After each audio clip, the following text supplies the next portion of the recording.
पाने तथा उसका वास्तविक लाभ प्राप्त करने के लिए पवित्र बाइबल में प्रमाण है कि प्रभु ने मनुष्य को अपना ही स्वरूप बनाया। 6 दिन में सृष्टि रचकर 7वें दिन विश्राम किया। कुरान शरीफ में प्रमाण है कि हजरत मोहम्मद को खुदा स्वयं कह रहे हैं कि मैंने तुम्हें उस परमात्मा की महिमा बताने के लिए भेजा है। वो परमात्मा कबीर है जिसने 6 दिन में सृष्टि रची तथा 7वें दिन तख्त पर जा विराजा। उसकी खबर किसी बाखबर से पूछकर तो देखो। कृपया अवश्य सुनिए जगत गुरु तत्वदर्शी संत रामपाल जी महाराज के अमृत वचन।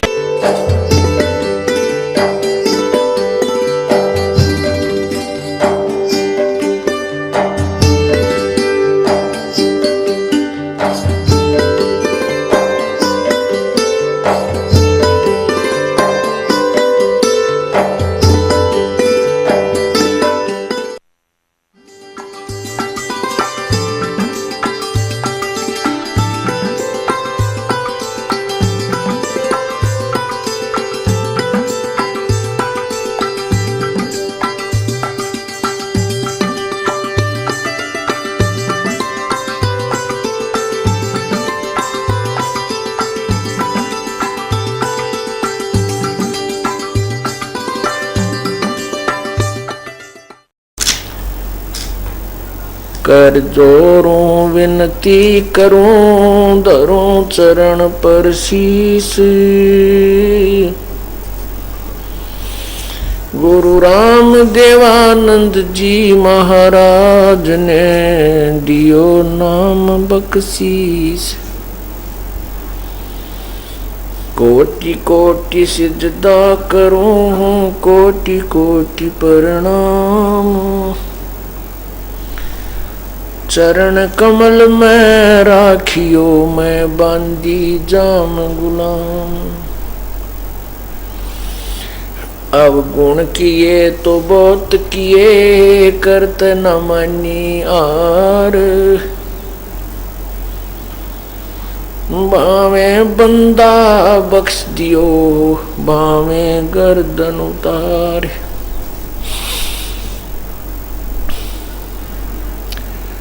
अब गुण मेरे बाप जी बख्शो गरीब नवाज। जो मैं पूत कपूत हूँ और पिता को लाज। मैं अपराधी जन्म का नक्सक बरे विकार। तुम दाता दुख भंजना मेरी करो संवार।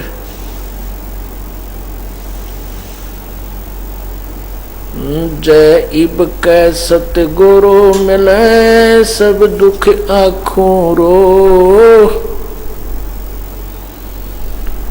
चरणों ऊपर शीस रखूं कहूं जो कहनी हो।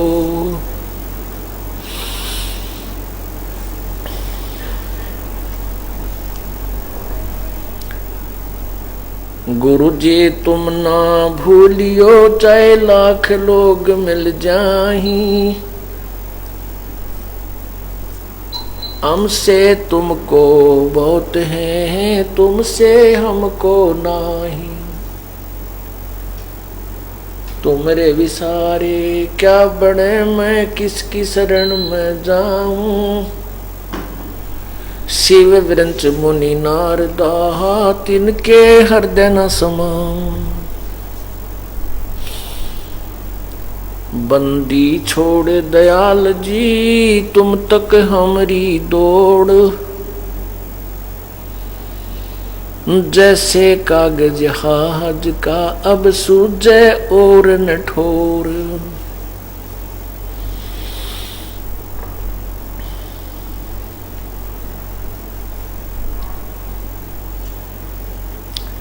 बंदे तू करे बंदगी जय चावे दीदारी। अवसर मानस जन्म का भाई मिले न बारंबार।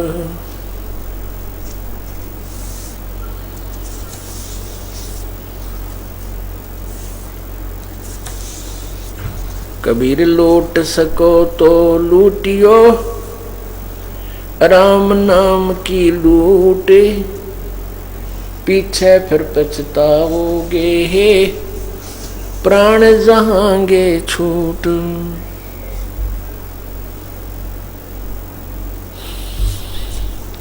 जिन हर की चोरी करी और गए राम गुण भूल, ते बिदना बागुल किए, रहे उर्द मुख जूली। परमपिता परमात्मा सारी सृष्टि के रचनहार कुल मालिक कबीर परमेश्वर, कबीर देव, काल जाल में फंसी हुई हम सभी आत्माओं को अपने निज घर की खबर देने के लिए स्वयं ही आते हैं। वो परमात्मा चारों युगों में आते हैं। सतयुग के अंदर वो सत्सुकृत नाम से प्रसिद्ध होते हैं और त्रेता में परमात्मा का नाम मुनिंदर ऋषि विख्यात होता है और द्वापर में करुणा में,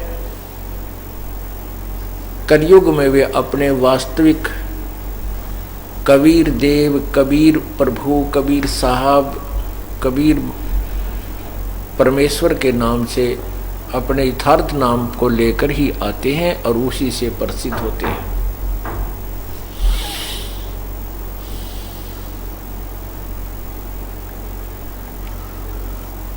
जब वो परमात्मा आते हैं उस समय उनके साथ बहुत संघर्ष होता है, क्योंकि वो यथार्थ ज्ञान देते हैं और उस समय काल के भेजे हुए नकली संतों ने, ऋषियों ने, गुरुओं ने शास्त्र विरुद्ध साधना का ढोल पीट रखा होता है और परमात्मा इस तत्व ज्ञान का प्रचार करने लगते हैं तो उनके जो शिष्य लोग, शिष्यजन जो होते हैं उन नकली गुरुओं के, वो अपने गुरुओं के पास जाकर के कहते हैं कि ऐसे ऐसे वो संत, वो ऋषि, जैसे सत्सुकृत में परमात्मा, सतयुग में परमात्मा सत्सुकृत नाम से आए थे, उसमें संत कहो या ऋषि नाम से प्रकट होते हैं। ऋषि कहलाते हैं, जैसे वर्तमान में संत ज्यादा प्रसिद्ध हो रहे हैं, साधु कहते हैं, उस समय उनको ऋषि ही कहा करते थे। तो सुकृत ऋषि जी ऐसे ऐसे कह रहे हैं, परमात्मा यही लीला करते रहे हैं।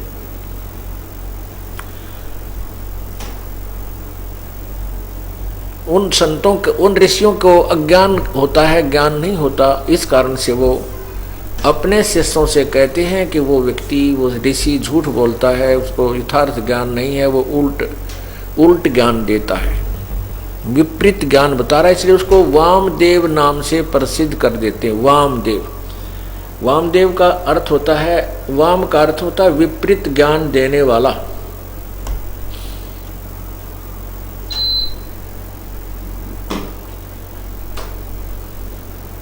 परमात्मा के ज्ञान को ना समझकर उनका और ही जो है व्यंग्यात्मक नाम निकाल लेते हैं।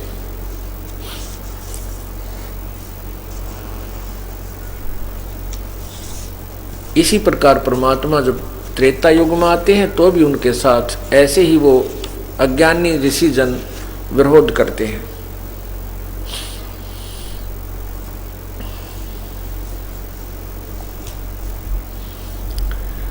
इसी प्रकार द्वापर और कलयुग में है। अब कलयुग के अंदर जो परमात्मा आए थे, उन्होंने जो अपना यथार्थ ज्ञान प्रचार किया, उनका भी बहुत जबरदस्त विरोध किया गया था। उसका कारण यही था कि वो नकली गुरुओं को भय हो गया कि तुम्हारी अब पोल खुलेगी और तुम्हारे शिष्य तुमसे दूर हो जाएंगे, तुम्हारा जो इनकम का सोर्स है, कमाई का धंधा बंद हो जाएगा। इस डर से उन्होंने परमात्मा को बदनाम करना शुरू कर दिया कि झूठा है, कपटी है, ये क्या जाने भक्ति के बारे में, अशिक्षित है। हम संस्कृत के पढ़े हुए, काशी विद्यापीठ में पढ़े हुए हैं, हम वेदों और गीता को यथार्थ रूप से समझते हैं और जो तुम्हें बता रहे हैं यही गीता, वेदों और पुराणों में लिखा है। तो उसमें हमारे पूर्वज अशिक्षित थे, उन्होंने मान लिया कि वास्तव में कबीर साहब तो अशिक्षित हैं और ये पंडित यानी ये गुरु लोग हमारे शिक्षित हैं, तो इनको वेदों का ज्ञान यथार्थ होगा, इसमें कोई शंका नहीं। क्योंकि संस्कृत के ज्ञाता को उसमें झुठलाया नहीं जा सकता था, क्योंकि समाज शिक्षित नहीं था। अब हमारे सभी भक्तजन, बहन बेटी भाई सब शिक्षित हैं, बुजुर्ग, और वही सदग्रंथ जो पहले केवल संस्कृत में थे अब हिंदी में अनुवादित हैं, और आप और हम हिंदी अच्छी तरह पढ़ सकते हैं क्योंकि हम हिंदुस्तानी हैं। और हिंदी को पढ़ करके हम ये निष्कर्ष निकाल सकते हैं कि वास्तव में इन सदग्रंथों में क्या लिखा है। अब आपके समक्ष वो सदग्रंथ शीशे की तरह दिखाए जा रहे हैं, आप अपनी आंखों से पढ़ रहे हो। सीडी बना दी गई है, टीवी चैनलों पर भी हम कोशिश की है चलवाने की, लेकिन इन अज्ञानी संतों ने नहीं चलने दिया हमारा प्रोग्राम। फिर भी हमने सीडी बना करके जनसाधारण तक पहुंचाने की चेष्टा की है, और पुण्यात्माएं अपनी आंखों देखकर इस यथार्थ ज्ञान को कृतार्थ हो रही हैं, गदगद हो जाती हैं कि ये अनमोल ज्ञान कहाँ छुपा था प्रभु अभी तक।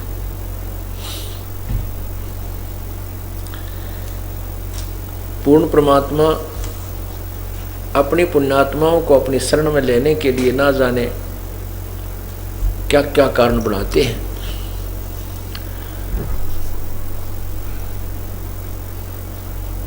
एक समय की बात है,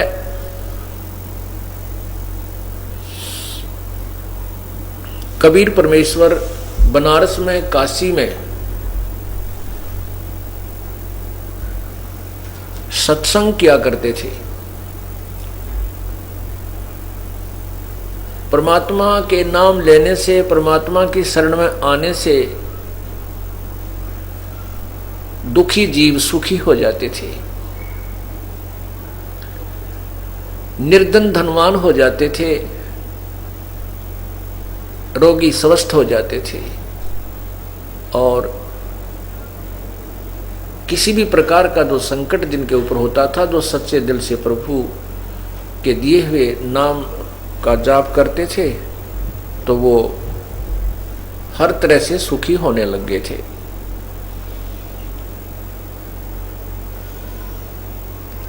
एक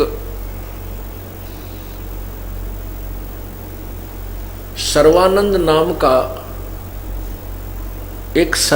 नाम का बहुत बड़ा विद्वान ब्राह्मण था।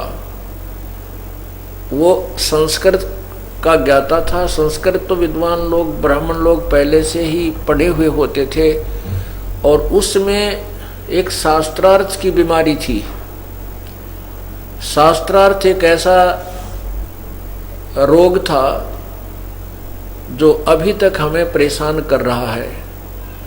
शास्त्रार्थ कैसे होता था? एक विद्वान आता था कि मेरे साथ शास्त्रार्थ कीजिए, दूसरा विद्वान यानी पंडित उसके साथ शास्त्रार्थ करता था। दोनों संस्कृत बोलते थे और श्रोता अशिक्षित होते थे जिनको संस्कृत का ज्ञान नहीं होता था। और जिसने भी संस्कृत अधिक बोल दी उसी की महिमा हो जाती थी, और जिनको संस्कृत समझ में नहीं आती वो श्रोता, अशिक्षित श्रोता, अपनी तारी पीट कर उन दोनों विद्वानों की यानी ब्राह्मणों की जय और पराजय का फैसला किया करते थे।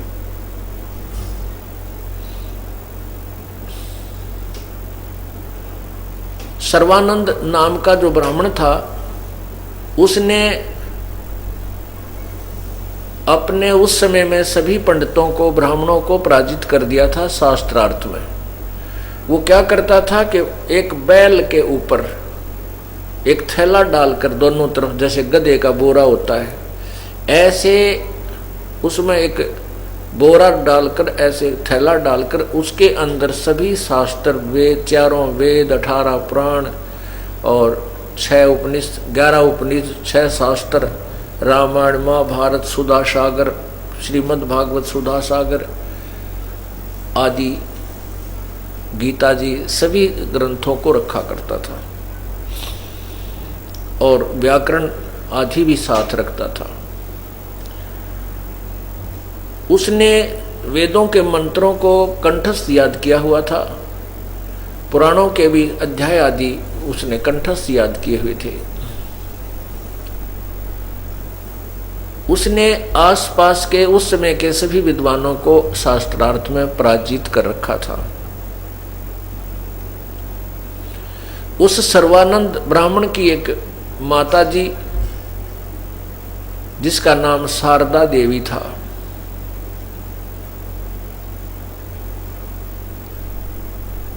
वो बहुत दुखी थी। उसको ऐसी असाध्य बीमारी थी, असाध्य रोग था कि जिसका कोई भी ट्रीटमेंट नहीं हो पा रहा था। शारदा देवी ने अपने उपचार के लिए अपने पुत्र सर्वानंद से भी जंतर मंत्र करवा लिए। जैसे गीता जी में लिखा है कि वो 4 प्रकार के मुझे बजते हैं, जिसमें ज्ञानी, आर्थ, अर्थार्थी, ज्ञानी, आर्थ, जिज्ञासु और ज्ञानी। तो आर्थ का अर्थ होता संकट निवारण के लिए वेदों के मंत्रों से अनुष्ठान करना। तो माता ने अपने पुत्र से भी और उसने और भी जिसने भी जहाँ कोई संत बताया उसके पास जाकर के आशीर्वाद प्राप्त करना किया कि मैं स्वस्थ हो जाऊं, मेरा ये रोग नष्ट हो जाए। लेकिन सब जगह व्यर्थ रहा, कोई भी वैद्य की दवाई काम नहीं कर रही थी। पुण्यात्माओं, जब जिसके ऊपर 3 ताप का प्रभाव होता है वो किसी भी जंतर मंत्र से या किसी देव के, भगवान के जाप से, पूर्ण परमात्मा के अतिरिक्त और पूर्ण संत से प्राप्त किए बिना कोई भी जाप, जंतर मंत्र कोई करता है, उससे वो 3 ताप और प्रारब्ध कर्म समाप्त नहीं होता, वो भोगना ही पड़ता है। इसी वो जहाँ भी गई, वो पुण्यात्मा, वो दुखी स्त्री, वो बहन जहाँ भी गई, तो पहले तो उन ऋषियों ने जंतर मंत्र बताए, आप ये जाप करो, आप ऐसा करो, ऐसा करो, ऐसा पुण्य करो, वो सब कुछ कर लिया, लेकिन शारदा जी को कोई लाभ नहीं हुआ। तो अंत में वो ऋषि कह देता था, वो गुरु कह देता था कि बहन, ये तेरे प्रारब्ध का कर्म है, प्रारब्ध कर्म, ये पाप कर्म तुझे भोग कर ही समाप्त करना होगा, इसका कोई इलाज नहीं होता। साथ में वो उदाहरण भी देते थे कि किए हुए कर्म का फल, प्रारब्ध का कर्म तो भोगना ही पड़ता, ये पाप अक्षमा नहीं होता, नष्ट नहीं हो सकता। इसी प्रकार सबसे जवाब लेख प्राप्त करके वो माई अंतिम सांस गिने थी। उसके शरीर में बहुत ज्यादा पीड़ा रहती थी, न भूख लगती थी, न प्यास लगती थी, शरीर भी जीर्ण शीर्ण हो गया था। और वो सोच रही थी मेरी अब मृत्यु निकट है, और तड़फ रही थी, बहुत कष्ट पा रही थी। एक दिन परमात्मा कहते हैं, सौसल छिद्र मैं करूं अपने जन के काज, और हिरण्यक्ष कहते हैं, हिरणाकुश जो मार दूं मैं नरसिंह धर लूं साज। गैल गैल लाग्या फिरूं, जो जन हमारी शरण है ताका हूं मैं दास, और गैल गैल लाग्या फिरूं जब लग धरती आकाश। एक दिन उस शारदा के पास उसी का एक रिश्तेदार ब्राह्मण आया। उस ब्राह्मण ने परमात्मा कबीर जी से उपदेश ले रखा था। हाँ, उससे पहले एक उसकी सहेली आई जिसने कबीर परमात्मा से उपदेश ले रखा था, शारदा की सहेली ने। और वो काशी से दूर आसपास किसी नगर गांव की रहने वाली थी, तो वो बहुत कम आ पाती थी। एक दिन उसके मन में आया कि आज अपनी सहेली से भी मिल चलती हूँ और आज सत्संग भी सुनकर आऊंगी सतगुरुदेव का। तो पहले वो अपनी सहेली के पास चली गई। शारदा के उस सतिथि को देखकर उसने कहा, बहन आपको क्या तकलीफ है? आप तो बहुत वीक हो गई हैं, बहुत कमज़ोर हो गई हो। शारदा जी ने कहा, बहन क्या बताऊं, मैं बहुत ही दुखी हूं, अंतिम श्वास गिन रही हूं। तो उस परमात्मा की शिष्या ने कहा कि आप इलाज करा लीजिए। शारदा ने कहा कि मैंने कोई वैद्य डॉक्टर नहीं छोड़ा है, सबसे इलाज करा लिया, लेकिन दवाई कोई असर नहीं करती, औषधि निष्क्रिय हो रही है। मैंने सब संत, बहुत से जो प्रसिद्ध संत हैं उनसे भी संपर्क साधा है, सभी ने कह दिया है कि ये तेरे प्रारब्ध का कर्म है, ये तुझे भोगना पड़ेगा, इसका कोई इलाज नहीं। बहन मैं तो अपने अंतिम सांस गिनू हूँ, जो दुख मेरे साथ ही जाएगा और मेरा कोई नरक जो है, मेरा जीवन नरक हो गया है। तब उसकी सहेली जो परमात्मा कबीर जी की शिष्या थी, उसने कहा, बहन मैं आपको एक राय देती हूँ, प्रार्थना करती हूँ, आप हमारे गुरुदेव से उपदेश ले लीजिए, आपका ये रोग नहीं रहेगा। अब उस बहन ने बड़े प्यार और श्रद्धा से कहा था कि यदि ये हृदय से गुरुदेव के चरणों में आ जाएगी तो इसका कष्ट संकट निवारण हो जाएगा।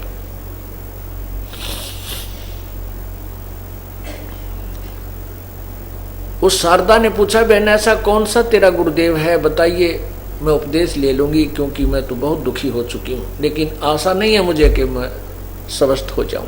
तब उस बहन ने कहा कि मेरे गुरुदेव जी हैं बंदी छोड़ कबीर परमेश्वर जी, कबीर देव। उस शारदा जी ने पूछा कि कहाँ रहते हैं वो? उन्होंने बताया कि आपके साथ ही यहाँ थोड़ी सी दूरी पर एक जुलाहा कॉलोनी है, उसमें रहते हैं। उनकी जाति क्या है?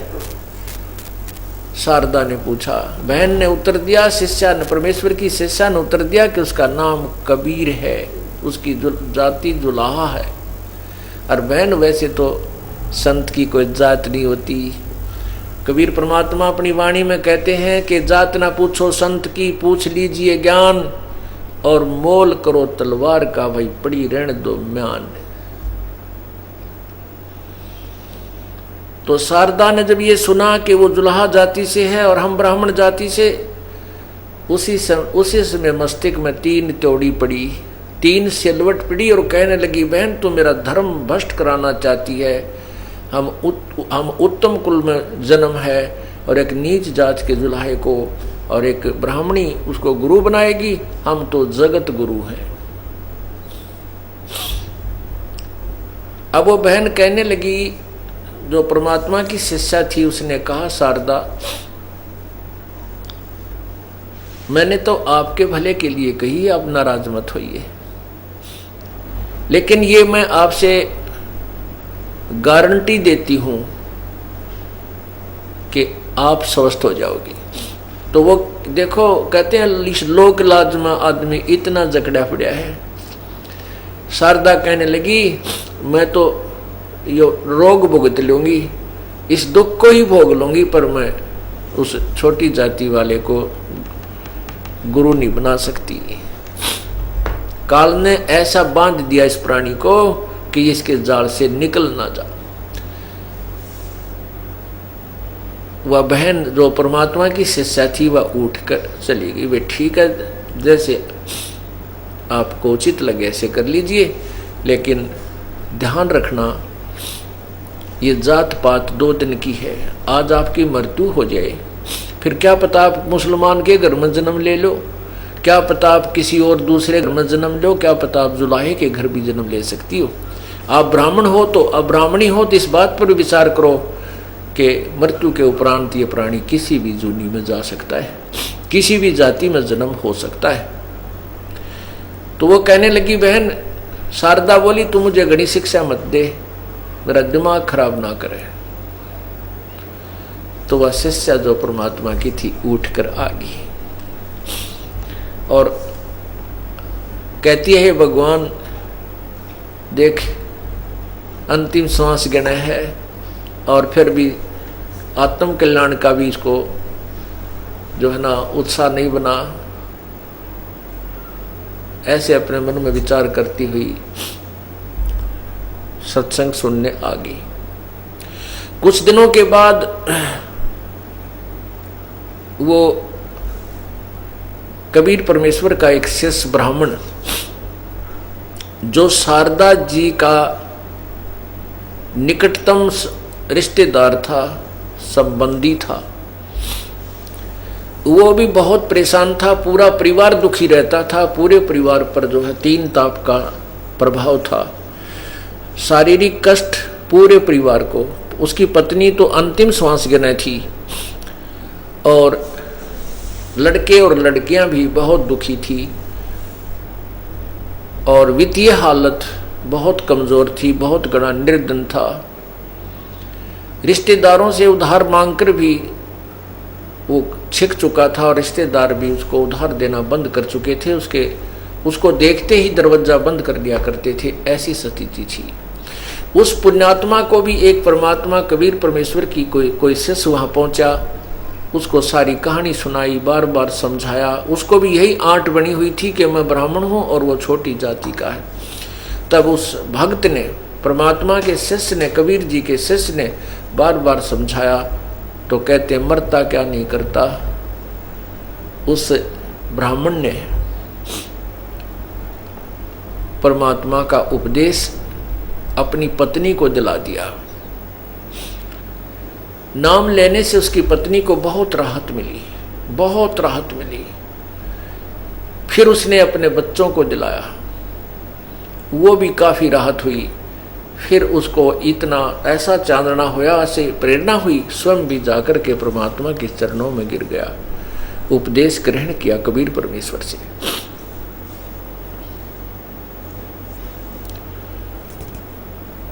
और उसके बाद पूरा परिवार स्वस्थ और घर में ऐसी बरकत होने लगी। पहले वो उधार लेता था, अब सबकी उधार भी तार दी 2, 3, 4 वर्ष के अंदर, और लोग उससे उधार लेकर जाते थे। वो निःशुल्क दिया करता था, वो बगैर इंटरेस्ट के, बगैर ब्याज के पैसे देता था। लोग बड़े प्रसन्न थे गरीब आदमी के, बड़ा भगवान करे तेरा दिन रात आशीर्वाद दिया करते थे कि तू दिन रात फले। ऐसा साहूकार हमने देखा है नहीं जो बगैर ब्याज के पैसे देता है। परमात्मा मना करते हैं कि ब्याज नहीं लेना चाहिए, किसी की मदद करना चाहते हो तो वैसे कर दीजिए, अन्यथा पैसा मत, ब्याज नहीं लेना चाहिए। अब वो इतना सुखी हो गया कि जन जन को जाकर कहता है कि कबीर परमात्मा स्वयं मालिक आए हैं, उनसे उपदेश ले लीजिए, अपना कल्याण करवा लीजिए।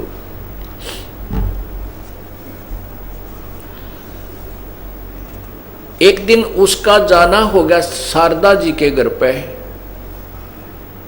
शारदा जी इस बात से परिचित थी कि वो हमारा रिश्तेदार जो उस गांव का है वो बहुत ही महादुखी था, और अब वो किसी संत के पास जाता है। वहाँ जाने से पूरा से परिवार सुखी हो गया है और उसकी वित्तीय स्थिति भी बहुत अच्छी सुधर गई है। ऐसी उसको बातें सुनने को मिला करती थी।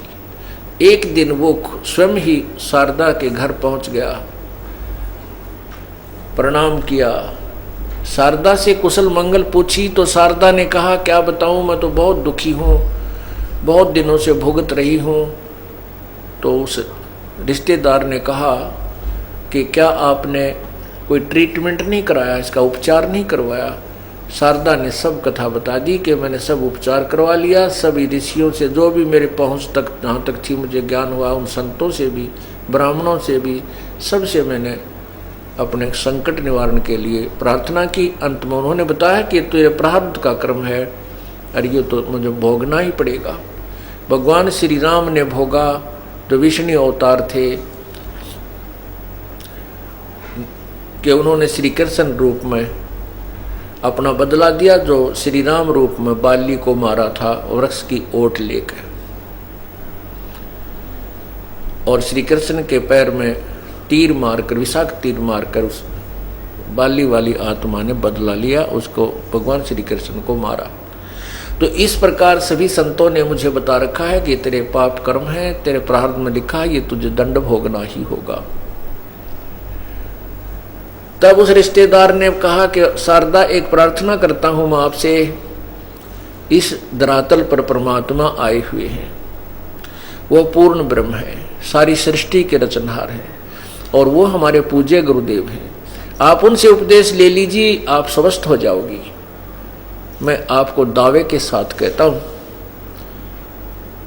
अब शारदा कहने लगी कि उसने सोचा कि ये ब्राह्मण है, इसने अवश्य ही कोई ब्राह्मण गुरु किया होगा, अर्थात इसने तो कोई उच्च जाति का गुरु बना रखा होगा। तो शारदा ने कहा कि सच मैं ठीक हो जाऊंगी। उस रिश्तेदार ने कहा कि मैं दावे के साथ कहता हूं आप स्वस्थ हो जाओगी, यदि आप श्रद्धा से मेरे गुरुदेव से उपदेश ले लोगी। तो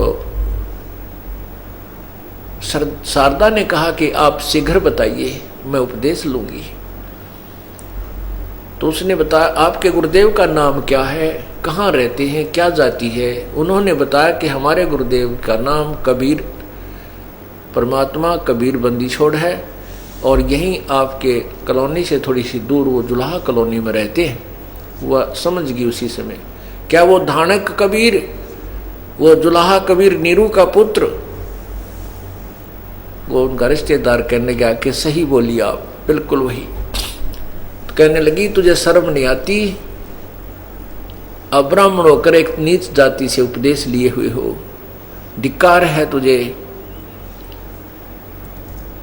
तब वो कहने लगा, शारदा ये बात आपकी ठीक है, क्योंकि यही मोतियाबंद मुझे हो चुका था जो आपको है, जाति और पाति का, ऊंच और नीच का। इस ऊंच नीच के चक्कर में मेरा पूरा परिवार विनाश को प्राप्त हो चुका था। मेरी वो दुर्गति थी, तू अपरिचित नहीं है। और मैं इतना दुखी था कि मुझे ये ब्राह्मण रिश्तेदार भी मेरे से नफरत करने लग गए थे। जिसके द्वार पर मैं चला जाता था, स्वाभाविक भी जाता था किसी रिश्तेदार के पास या भाईचारे में, तो उसके मन में आती थी ये उधार मांगने आया होगा। मेरा पूरा परिवार महादुखी था, और इस कबीर जुल्हा अर्थात इस धानक से उपदेश लेने के बाद आज मेरा परिवार पुनर्आबाद हो गया है। मैं औरों का उधार लेता था, आज उनके उधार उतार के वो मुझसे उधार मांगने आते हैं। और देख ले शारदा, आपके हित के लिए कह रहा हूं, ये तो पछतावेगी इस समय को। ये पूर्ण परमात्मा है, ये रोग तो आपका मुफ्त में ठीक होगा, ये तो मैं दावे के साथ कहता हूं। लेकिन आपको वो अमृत ज्ञान मिलेगा जिसको आप सोच भी नहीं सकती कि कहीं पृथ्वी पर कोई ऐसा ज्ञान बताने वाला संत भी विद्यमान है। शारदा कहने लगी, मेरे आगे ये बात चलाने की आवश्यकता नहीं है, मेरे सामने ये जिक्र फिर मत करना। कति कट्टर ब्राह्मणी थी, मरना मंजूर। देख काल ने कैसा मान दिया मेरे को। ये जात हमने बनाई, परमात्मा ने नहीं बनाई। हम संत जन कहते हैं, कबीर परमात्मा कहते हैं, ऊंच नीच इस विध है लोई, और कर्म को कर्म कहाँ में दोई। ऊंच और नीच तो जो जाति से नहीं, कर्म से है। जो शराब पीता है, मांस खाता है, लूट करता है, जीव हिंसा करता है, चोरी करता है, ठगी करता है, बुरी नज़र से बहन बेटियों को देखता है, वो नीच है, वो चाहे किसी जाति का है। और जो इन विकारों से दूर है, परमात्मा की सत भक्ति करता है, वो संत भक्त है और ऊंच है। ऊंच नीच इस विध है लोई, कुर्म कुक्रम सुक्रम कुक्रम कहाँ में दोई। अच्छे और बुरे कर्मों से ऊंच नीच होता है, जाति ऊंच नीच नहीं होती। लेकिन उस पंडितानी का कहाँ समझ में आवा थी, वह तो पक्की रंग में रंग रही थी, कत्ती नहीं मानी ने बोली आपने खाना बना रखा है, रोटी खा लो, विश्राम करो, पर यह चर्चा मेरे से मत करो। क्या कहते हैं कबीर, पिछले पाप से हरि चर्चा ना सुहावे, के ऊँघ के उठ चले के और बात चलावे। पिछले पाप ते परमात्मा की चर्चा नहीं सुहावे, अच्छी नहीं लगती, और के ऊँघन लग जाएगा ना, और कोई बात छेड़ देगा, उससे बाईपास हो जाएगा भगवान की चर्चा से। तुलसी साहब कहते हैं तुलसी पिछले पाप ते हरि चर्चा ना भावे, और जैसे जबर के बेगते भाई भूख विदा हो जावे।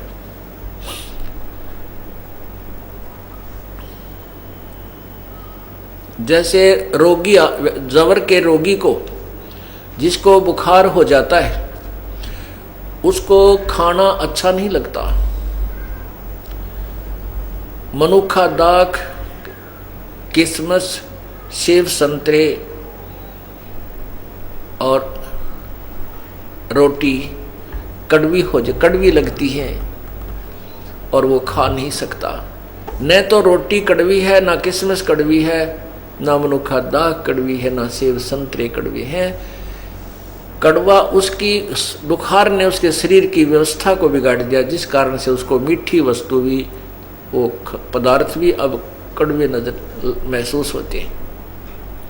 ठीक इसी प्रकार पाप कर्मों के जो दबाव से, प्रभाव से प्राणी को इतना बुखार बन जाता है, इतना दबाव बन जाता है पाप कर्मों का, कि राम नाम की मनुखा दाख भी उसको नीम जैसी कड़वी लगती है, उसको अच्छी नहीं लगती। पुण्यात्माओं, इस पाप कर्मों के जबर को उतारने का ट्रीटमेंट, उपचार भी यही है कि कड़वी गोली ही खानी पड़ेगी। मलेरिया हो जावे तो कड़वी कुनीन खानी ही पड़ती है, चाहे वो रुचि कर लगे या ना करे लगे, वो कड़वी दवाई का फांका मारना पड़ेगा।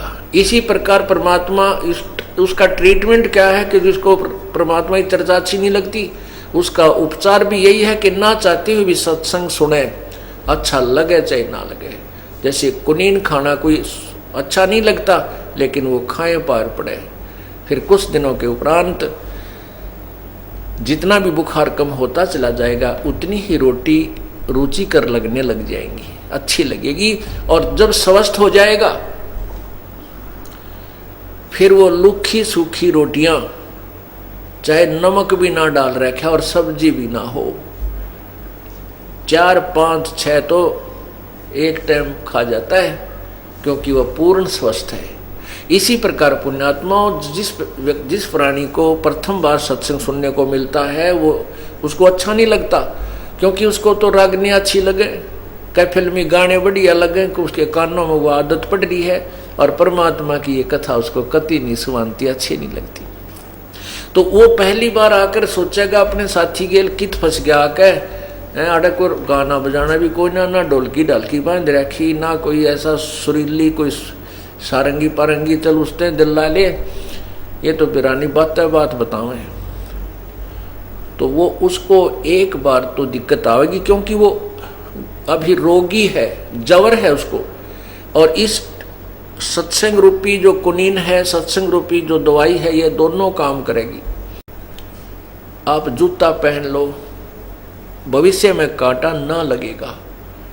तो पुण्यात्माओं, कांटा लगे पैर में जूता पहना नहीं जा सकता, वो तो कांटा निकले जो पीड़ा बना रहा है, और फिर वो व्यक्ति इस भय से जूता पहने कि कहीं फिर कांटा ना लग जाए और वो भयंकर पीड़ा मुझे फिर दुखी करे। इसी प्रकार जो पाप कर्म के कांटे प्राणी को लगे हुए होते हैं और उसको फिर समझदार व्यक्ति उसको कांटे को निकाले और फिर कहे कि भाई फिर सलाह दे के जूता पहना कर कहीं फिर ना लग जाए, तो वो बिल्कुल ठीक है, क्योंकि अब वो कांटा निकल गया तो जूता पहना जाएगा और वो इस डर से पहनेगा कहीं फिर बात ना बिगड़ जा। पीड़ा बहुत होती है कांटा लगने से। तो पाप कर्म का कांटा परमात्मा कबीर बंदी छोड़ निकालते हैं और फिर राम नाम का जूता दे देते हैं, बेटा इसको बेटी इसको पहने रखना, भविष्य में इसको उतारना नहीं है, अर्थात ये भक्ति छोड़ना नहीं है, तो फिर दुखी हो जाएगा। तो फिर वो इस डर से उस राम नाम के जूते को अर्थात भगवान की भक्ति को नहीं त्याग सकता कि कहीं फिर वो प्रॉब्लम दोबारा ना हो जाए। इसी का प्रमाण हमारे वेद देते हैं। यजुर्वेद अध्याय नंबर 8 का मंत्र नंबर 13, और यही अज्ञान आपको दिखाते हैं महर्षि दयानंद सरस्वती द्वारा, क्योंकि इस क्षेत्र में महर्षि दयानंद को एक बहुत ही बड़ा विद्वान माना जाता था और वेदों का ज्ञाता अद्वितीय, अर्थात इसके समान वेदों का ज्ञाता नहीं है। महर्षि दयानंद की ख्याति ऐसी फैली हुई थी पूरे भारतवर्ष में। अब इस दास ने इसका यह पालस उतार दी, वेदों से मिला दिया इनके ज्ञान को। ये वेदों को सत्य मानते हैं और वेद कहते हैं परमात्मा पाप नाश कर देता है, पाप समाप्त कर देता है। महर्षि दयानंद जी कहते हैं कि साधक स्तुति करने वाले भगत के, भगवान के भगत के पाप नष्ट नहीं होते। यदि कोई कहे कि साबुन और पानी लगाने से साबुन, कोई कहे कि क्या साबुन कपड़े के मैल छुड़वा देता है, नाश कर देता है, और उसका उत्तर मिले दूसरे से कि नहीं साबुन कपड़े के मैल नाश नहीं करता, तो क्या वो व्यक्ति साबुन से परिचित है? क्या उसने कभी जिंदगी में साबुन देखा है जो ये कहता है कि साबुन से कपड़े का मैल नहीं कटता?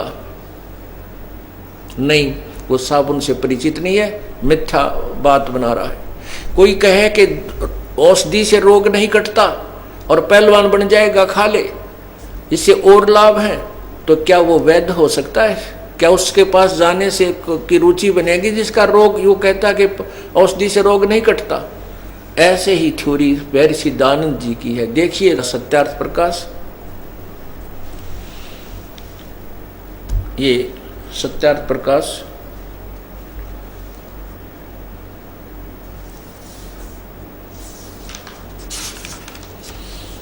अथ है सत्यार्थ प्रकाश है, महर्षि दयानंद सरस्वती स्वामी विरचित है। और कहाँ से छपा है? प्रकाशक है वैदिक यति मंडल दयानंद नगर, दयानंद मठ दीनानगर पंजाब। और ये कहाँ से छपा है ये देखिएगा, प्रकाशक है वैदिक यति मंडल दयानंद मठ दीनानगर पंजाब। और ये प्रकाशक कहाँ से है, मुद्रक छपा कहाँ से है? आचार्य प्रिंटिंग प्रेस, दयानंद मठ, गोहाना मार्ग, रोहतक। समोल्लास नंबर 7 में पृष्ठ नंबर 155 पे ये देखिएगा, समोल्लास 155, समोल्लास सप्तम समोल्लास पृष्ठ 155। किसी ने प्रश्न किया स्वामी जी से, प्रश्न, परमेश्वर की स्तुति प्रार्थना और उपासना करनी चाहिए व नहीं? उत्तर, करनी चाहिए। स्वामी दयानंद जी कहते हैं। प्रश्न करने वाला कहता है क्या स्तुति आदि करने से ईश्वर अपना नियम छोड़ स्तुति प्रार्थना करने वाले का पाप छुड़ा देगा? उत्तर महर्षि जी का नहीं। तो प्रश्नकर्ता कहता है तो फिर स्तुति प्रार्थना क्यों करना? वे किस लिए भक्ति करें जब उसके पाप पर नहीं कटेंगे? उत्तर स्वामी जी का, उनके करने का अन्य का फल अन्य ही है। प्रश्न क्या? उत्तर, स्तुति से ईश्वर में प्रीति, उसके गुण कर्म स्वभाव का से अपने गुण कर्म स्वभाव का सुधरना, स्वभाव का सुधरना, प्रार्थना से निरअभिमानता, उत्साह और साहे का मिलना, उपासना, उपासना से परब्रह्म से मेल और उसका साक्षात्कार होना। ओह, अब यहाँ स्वामी जी देखना इस 154 पृष्ठ पर कह रहे हैं कि प्रश्न करने वाले ने पूछा परमात्मा ईश्वर साकार है व निराकार, उत्तर मिला के निराकार। स्वामी जी कहते हैं उत्तर निराकार है, परमात्मा निराकार है।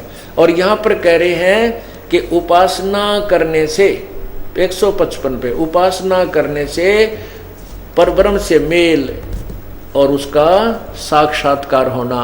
ओए होए, दो सिद्धांत फेल हो गए स्वामी जी के इस 155 पृष्ठ पे 7वें समोल्लास में। कौन कौन से? एक तो निराकार वाला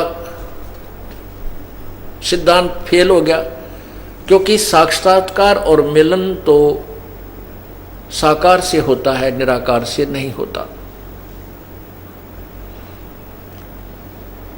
और दूसरा सिद्धांत ये हो गया कि वो कहते हैं कि पाप अक्षमा नहीं होते।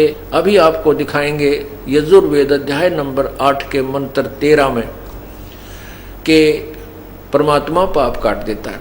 और तीसरा सिद्धांत वो फेल हो गया, वो कहते हैं कि ब्रह्म से अतिरिक्त कोई भगवान नहीं है, परमात्मा एक ही है, अनेक भगवान वेदों में नहीं लिखे, केवल एक भगवान, अनेक नहीं है। तो ब्रह्म और परब्रह्म, दादा और परदादा दो होते हैं, एक नहीं होते। तो परब्रह्म शब्द इन्होंने खुद लिखा है कि वो साधक साधना करने से पाप तो अक्षमा नहीं होते, वो पापी आत्मा परब्रह्म से मिल लेता है, यानी ब्रह्म से भी दूसरे भगवान को। अब देखिएगा इसी 7वें अध्याय का 7वें समोल्लास में प्रारंभ में ही पूछा किसी ने प्रश्न, ये 7वां समोल्लास है, स्टार्ट यहीं से होता है, ये अथय 7वां समोल्लास है। और इसमें ये पूछा किसी ने कि प्रश्न, वेद में ईश्वर अनेक हैं। प्रश्नकर्ता ठीक कह रहा है कि वेद में ईश्वर अनेक हैं, इस बात को तुम मानते हो वा नहीं? उत्तर नहीं मानते। स्वामी जी कहते कि नहीं, कहीं भी अनेक ईश्वर नहीं है, दो भगवान नहीं है, क्योंकि चारों वेदों में कहीं यह नहीं लिखा है जिससे अनेक ईश्वर सिद्ध हों, किंतु यह तो लिखा है कि ईश्वर एक है। अब स्वामी जी ये भी बताते हैं कि ये देखिएगा प्रथम समोल्लास में स्पष्ट कहते हैं कि ईश्वर ब्रह्म ही ईश्वर एक है, ब्रह्म है। प्रथम समोल्लास ये पृष्ठ नंबर 15 पे यहाँ स्पष्ट कर रहे हैं कि ओम आकाश और खम, ये लिखा है खम, यह देखना, सबसे बड़ा होने से ईश्वर का नाम ब्रह्म है। ईश्वर का नाम ब्रह्म बताया इन्होंने, ये देखना, ईश्वर का नाम ब्रह्म है। और यहाँ क्या कहते हैं कि ईश्वर एक है, वेदों में कहीं नहीं लिखा, एक ही ईश्वर अर्थात ब्रह्म है। और यहाँ स्वयं ही ये परब्रह्म कह रहे हैं कि उस साधना से परब्रह्म से मेल और उसका साक्षात्कार होना,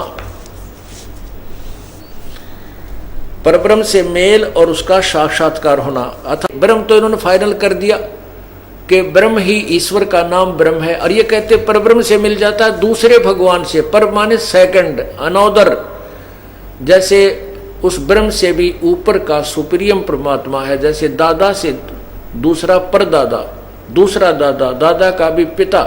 तो ऐसे दो ब्रह्म सिद्ध हो गए परब्रह्म से।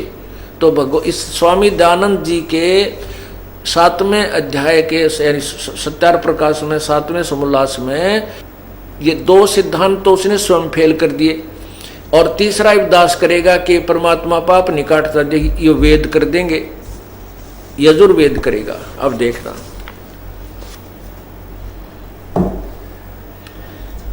ये यजुर्वेद महर्षि दयानंद जी की करकमलों से ही अनुवादित है। उन्होंने खुद अपने कलम से अनुवाद किया है कि परमात्मा घोर पाप को भी काट देता है, क्योंकि वेद सत्य है, वेद ज्ञान महर्षि दयानंद या किसी व्यक्ति विशेष का नहीं है, अनुवाद करता ये ऋषि हुए हैं। अब इन्होंने खुद लिखा है कि वो परमात्मा सब पाप काट देता है, सब दुखों को यानी घोर पाप को भी काट देता है। वो पूर्ण परमात्मा की सत भक्ति करने से कोई भी सत साधना करो, वो परमात्मा सबके दुखों को दूर कर देता है। अब देखना, ये है यजुर्वेद और ये है महर्षि दानव सरस्वती द्वारा अनुवादित है। और ये कहाँ से प्रकाशित है देखना, ये वेद प्रकाशक है सार्वदेशिक आर्य प्रतिनिधि सभा 2/5 महर्षि दानव भवन, रामलीला मैदान, नई दिल्ली से। और इसके मुद्रक कौन है, अर्थात ये प्रेस कहाँ से छपा कहाँ है, Prince offset printers 1510 Pataudi house, Daryaganj, नई दिल्ली। और ये महर्षि दानव द्वारा, ये देखना, यजुर्वेद भाषा भाष्य संपूर्ण 40 अध्याय महर्षि दानव सरस्वती कृत, स्वामी दानंद जी ने इसका अनुवाद किया है। अब देखना 8वें अध्याय में, यह है 8वां अध्याय और ये है 241 पृष्ठ पे। और नीचे देखिए इसकी संस्कृत है 13वां मंत्र है, ये देवकृतस्य, ये इसकी संस्कृत है। और ये 241 पृष्ठ आपने देखा, इसका अनुवाद महर्षि जी ने 242 पृष्ठ पे, नेक्स्ट पृष्ठ पे किया है। ये देखिएगा, ये 242 पे ये क्या कहा कि हे सबके उपकार करने वाले मित्र आप, दान देने वाले के, एनस्य माने अपराध के, अवैध जन्म माने विनाश करने वाले, असी माने हो, मनुष्य कर्तस्य, साधारण मनुष्यों के किए हुए, एनस्य माने अपराध के अर्थात पाप के, अवैध जन्म विनाश करने वाले हो, पितृकृतस्य, पिता के किए हुए, एनस्य विरोध आचरण के, एनस्य माने पाप ही समझिए, क्योंकि यहाँ एनस्य माने पाप लिखा है, एनस्य माने अपराध लिखा है, तो यहाँ भी एनस्य, इन्होंने विरोध आचरण कहा है तो यहाँ भी पाप ही होना चाहिए। तो विरोध आचरण के अर्थात पाप के, विनाश करने, अच्छी प्रकार हरने वाले या नाश करने वाले हो, आत्मकृतस्य, अपने किए हुए पाप के, एनस्य माने पाप के दूर करने वाले हो, असी माने हो, एनस्य एनस्य, अधर्म के अधर्म अर्थात घोर अधर्म के, घोर पाप के नाश करने वाले हो, नाश करने हारे हो। अब जानता हुआ मैं जो कुछ भी एन यानी पाप, अधर्म आचरण किया करता हूँ व करूँ, अनजान मैं जो कुछ भी किया करता हूँ व करूँ, उस सब एन से पाप के, सब पाप के, इन्होंने दुष्ट आचरण लिखा है, एन से माने पाप के दूर, अवजन माने नाश करने वाले, दूर करने वाले आप हैं। अब 6 बार लिखा, तो 1 बार लिखा होता तो ये कर देता गोलमोल हिंदी, उसकी और कुछ बना देता। जैसे 5वें अध्याय के प्रथम श्लोक में यजुर्वेद में कर रखा है अग्ने तनुरसी, जहाँ पर अग्नि का अर्थ परमात्मा लिखना, लिख करके हे बिजली के समान, शरीर के समान है, ऐसे गोलमोल कर दिया। जबकि यहाँ पर भी ये कर सकते थे, लेकिन यहाँ परमात्मा ने ऐसी रजा बख्शी, इसमें 6-7 बार लिखा है कि परमात्मा साधक के पाप नाश कर देता है। तो इससे सिद्ध हुआ कि महर्षि दानंद जी वेदों से कति अनभिज्ञ थे, वेद ज्ञान नहीं था, वो अज्ञानी थे, वेदों का ज्ञान उनको नहीं था। और महर्षि की पदवी उन्होंने वैसे ही फोकट में प्राप्त की थी, वो लोक वेद के आधार पर वो प्रसिद्ध थे। अब उनकी पाल्य सूत्र की, उनके ज्ञान की पोल खुल गई कि वो वेद ज्ञान युक्त नहीं थे। है कि सबके उपकार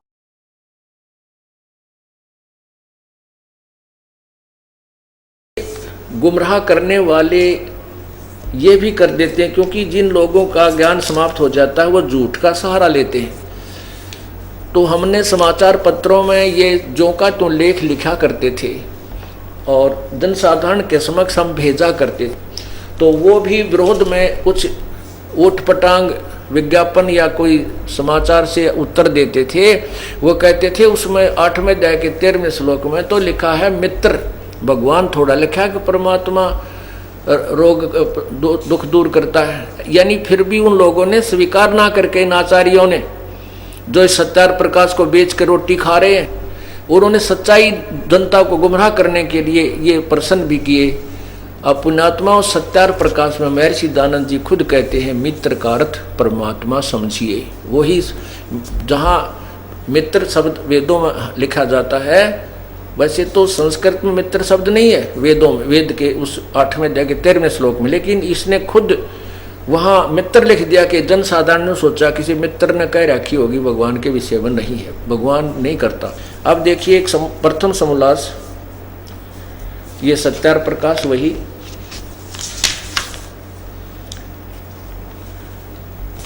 और इसके प्रथम समोल्लास में पृष्ठ नंबर 18 पे नीचे देखिएगा, मित्र आदि नामों से सखा और इंद्र आदि देवों से प्रसिद्ध व्यवहार देखने वाले उन्हीं का ग्रहण करना चाहिए। तो यहाँ क्या कहते हैं, ये क्या लिखा है, जो सबसे स्नेह करे और सबको प्रीति करने योग्य है वह परमेश्वर सबका सच्चा मित्र है, इससे परमेश्वर का नाम मित्र है।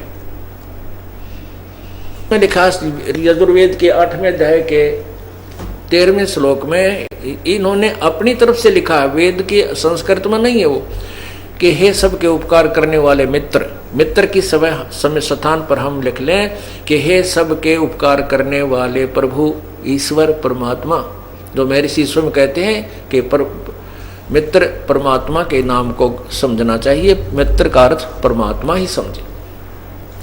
तो इसी प्रकार उस शारदा और अन्य समाज को या उल्टी पट्टी पढ़ा रखी थी कि पाप कर्म नहीं कटते, पाप तो भोगने ही पड़ते हैं, परमात्मा पाप अक्षमा नहीं करता। और इसमें लिखा है वेदों में ब्रह्म बोल रहा है, और ब्रह्म पूर्ण परमात्मा पूर्ण ब्रह्म की तरफ संकेत कर रहा कि वो परमात्मा पूर्ण ब्रह्म अपने साधक के पापों का नाश कर देता है। ब्रह्मा विष्णु महेश जी की साधना से, ब्रह्म तक की साधना से, परब्रह्म तक की साधना से पाप नाश नहीं होते, पूर्ण परमात्मा की भक्ति से पाप नाश हो जाते हैं, समाप्त हो जाते हैं। परमात्मा कबीर बंदी छोड़ कहते हैं, जब ही सतनाम हृदय धरो भयो पाप को नासे, जैसे चिंगारी अग्नि की पड़े पुराने गासे।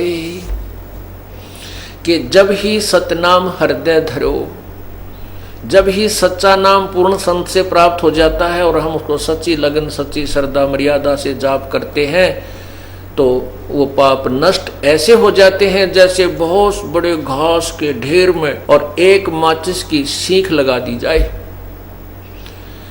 वो चिंगारी अग्नि की पूरे सूखे घास को चाहे 1000 लाख मन पड़ा हो, लाख टन पड़ा हो, वो जलाकर भस्म कर देती है, सभा कर देती है, उसका राख बन जाती है, खाक बन जाती है, और वो हवा में उड़कर वो स्थान भी साफ हो जाता है। और ये नकली गुरु, झूठे गुरु और ये ऋषि महर्षि, ये झूठे जो वेद ज्ञान से अपरिचित थे, ये दुनिया को भ्रमित कर गए, क्योंकि उनको यथार्थ ज्ञान नहीं था। वो ब्रह्म से आगे किसी को नहीं जानते थे, जबकि परब्रह्म पूर्ण ब्रह्म ये अन्य शक्तियां और हैं। अब शारदा जी को बड़ा आनंद आया और कहा, परमात्मा मुझे उपदेश दे दो। प्रभु ने कहा कि शारदा, दुनिया तेरी हंसी करेगी, ब्राह्मण लोग तेरा मजाक करेंगे।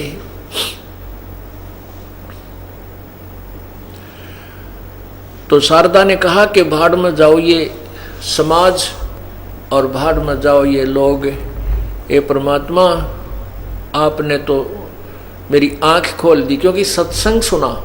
परमात्मा ने कहा कि बैठ जा, नाम बाद में दूंगा, पहले तू सत्संग सुन ले। परमात्मा ने वो अमृत वर्षा की, वो ज्ञान भी समझ में आ गया, क्योंकि जब उसके दुख दूर हो गए तो फिर वो क्या समझा भगवान और कौन है। जो गुरु जी जो वचन कह रहे वो सारे सच्चे नजर आ रही थी। तो उस पुण्यात्मा ने कहा भगवान मुझे नहीं लेना देना किसी समाज जात से, मैं आपकी बेटी, आप मेरे परम पिता, और मुझे उपदेश दो प्रभु। परमात्मा तो यही चाहते थे, उपदेश दे दिया। उपदेश दे दिया। अब शारदा डट कर भजन करती और फिर रह रहकर सत्संग सुनती तो उसकी आत्मा से जो अज्ञान था वो पूर्ण रूप से हट गया। परमात्मा कहा करते बच्चों, वर्तमान में कोई भी संत ऋषि नहीं है जिसके पास तत्व ज्ञान है और जिसको यथार्थ भक्ति का मार्ग का ज्ञान हो। इस बात को सभी शिष्य अच्छी तरह मानते थे, जानते थे, और साथ में वो दुखी आत्मा, क्योंकि वहां आकर वही लोग आते थे जो महादुखी थे। सुखी तो कोई एकाध भगवान ही आता था, और सभी दुखी सुखी हो गए थे। इस प्रकार परमात्मा के 64 लाख शिष्य हो गए थे। 64 लाख। आज से 600 550 वर्ष पहले विचार करो, 64 लाख शिष्य हो जाना कोई मामूली बात नहीं है। जबकि हिंदुस्तान की उस समय 550 600 वर्ष पहले कुल 4 करोड़ आबादी होगी मुश्किल तय, और उस समय से 64 लाख शेष हो जाना ये कोई बालकों का खेल। उसमें तो कोई मीडिया भी नहीं था, ना कोई टीवी चैनल थे कि भी एक आदमी एक जगह से अपना प्रचार करके सबको सुना सकता है। तो ये कैसे रजा हुई थी परमात्मा की? ऐसे ही जोत के जोत जली थी। 120 वर्ष तक परमात्मा रहे थे इस पृथ्वी पर, एक साधारण मनुष्य का, एक आम भगत संत की तरह जीवन जीकर और जनता का कल्याण किया था। तो उसमें ऐसे ही जोत के जोत जली थी। जो सुख हो जाता विश्वों को जाकर बताता, कोई रिश्तेदार को सुनाता, कोई मित्र को सुनाता, कहीं राह चलते को जिक्र करता। ऐसे 64 लाख से प्रभु के हो गए थे। एक दिन उस सर्वानंद ने, जो शारदा जी के पुत्र थे, वो विद्वान ब्राह्मण जिसने उस समय के सभी विद्वानों को पराजित कर दिया था शास्त्रार्थ में, तो उसके मन में ये आया कि मैं अपना नाम सर्वाजीत रखवा लूं। सर्वाजीत, सर्वाजीत का अर्थ होता है जिसने सब पर विजय पा ली हो, सर्वाजीत। तो उसने अपनी मां से प्रार्थना की कि माता जी मेरा नाम आप चेंज कर दो, बदल दो, मेरा नाम सर्वाजीत रख दो। तो माता ने कहा बेटा क्यों, सर्वानंद कौन सा बुरा नाम है, ये भी बहुत अच्छा नाम है। तो उसने कहा सर्वानंद ने कि माता जी मैंने आसपास के इस पृथ्वी पर जितने भी विद्वान पुरुष हैं, ब्राह्मण हैं, उनको ज्ञान में शास्त्रार्थ में पराजित कर दिया है, और मैं इसलिए अपना नाम सर्वाजीत रखवाना चाहता हूं कि सर्वाजीत नाम से सभी जान जाएं कि यो वो व्यक्ति है जिसने सबको पराजित कर दिया है, सब पर विजय पा ली है। अब शारदा जी बोली बेटा ठीक है, मैं अपने बेटे का नाम बदल दूंगी। आप एक संत को, एक ऋषि को और पराजित कर दे। सर्वानंद कहने लगा बताओ माता जी कौन है वो? कि वो मेरे पूज्य गुरुजी कबीर बंदी छोड़ हैं। आप उनको शास्त्रार्थ में हरा के और उनसे लिखवा लाना, फिर मैं तुझे सर्वानंद के नाम से पुकारूं, सर्वाजीत के नाम से पुकारूंगी। नहीं तो बेटा मैं तुझे सर्वानंद, सर्वाजीत नहीं कहूंगी, मेरी तरफ से सर्वानंद ही रहेगा। अब सर्वानंद जी ने कहा ए माता जी आपने भी किसका नाम ले दिया, अनपढ़, अशिक्षित, वो क्या जाने शास्त्रों के बारे में। अभी जाता हूं, अभी गया और अभी आया, उसको तो 2 मिनट में पराजित करके आऊंगा। माता बोली ठीक है पुत्र, लेकिन कुछ प्रमाण दो से लाना। ठीक है माता जी। अब वो क्या करता था, अपना वो सारा साजबाज बैल के ऊपर रख कर एक थैले में चल पड़ा।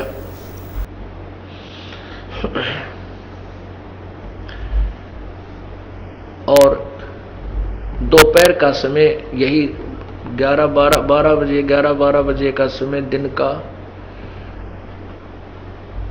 और सर्वानंद जी चल पड़े बैल को साथ ले करके उसके अंदर सारे शास्त्र रख करके जब वो जुलाहों की कॉलोनी में पहुंचा तो वहां एक लड़की जो कमाली नाम की थी, वो परमात्मा ने जीवित की थी कब्र से निकालकर, जो शेख तकी की पुत्री थी।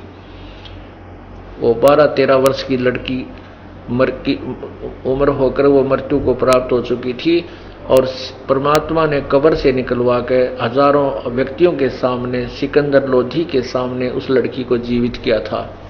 उसके बाद वो लड़की परमात्मा के साथ रहा करती थी और परमात्मा वो अपनी पुत्री की तरह उनको रखा करते थे।